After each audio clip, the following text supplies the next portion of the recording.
I love free Wi-Fi. I do. I'm out a lot, and having recently given up my long-guarded unlimited data plan with Verizon, I've become more aware of how much data I use and who has great Wi-Fi when I'm running around. My mobile phone automatically flips to Wi-Fi and logs me in when I'm in the range of Wi-Fi services I use regularly, by the way, so the whole thing is really easy to manage. But free Wi-Fi can be a bad thing. Free Wi-Fi creates, but if mismanaged, then breaks, Influency. And that ambiguity is a huge problem. Influency is the holy grail of marketing. When your customers, clients, and prospects see you as intrinsically important, you're golden. But when you promise something and it behaves in a way other than people expect, everyone is worse off than they were before you tried to engage. Well, that Uber marketing guy, Seth Godin, got me thinking about the whole free Wi-Fi problem this week when he wrote a quick blurb about what free really means. As Seth put it, hey, don't worry about how fresh the mashed potatoes are. After all, they're free. Well, nothing's free. If I attract you to my restaurant by promising free Wi-Fi, that Wi-Fi needs to perform in a way that passes metal once you get there and start using it.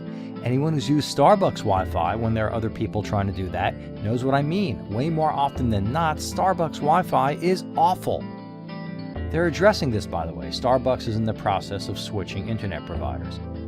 And Starbucks Wi-Fi isn't the only thing that they give away that underperforms. Starbucks Android app is so bad, I use an app from a third party instead, even knowing that I could be opening up a security hole on my Starbucks account by doing that. Starbucks, in other words, has lost their influency over me, and they've done so by giving me something. Doesn't seem right, does it? I mentioned this a while back when a particular Panera Bread couldn't make their Wi-Fi work. Starbucks Wi-Fi always works, if slowly, so at least when you drop into Starbucks you get what you expect, as long as your expectations aren't very high. And there's a paradox here. It's a bit uncomfortable, it's even ungrateful to complain about something that's free. But if the mashed potatoes are bad, you'll likely view the entire buffet as bad. Giving away free Wi-Fi that isn't any good is just not okay.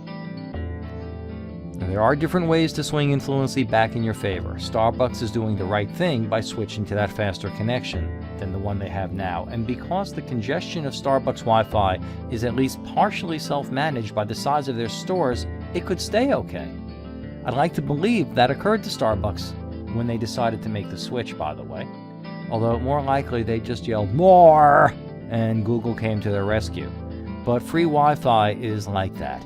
There's the intent, there's the result, and they both matter. Get either wrong, and your Influency is shot.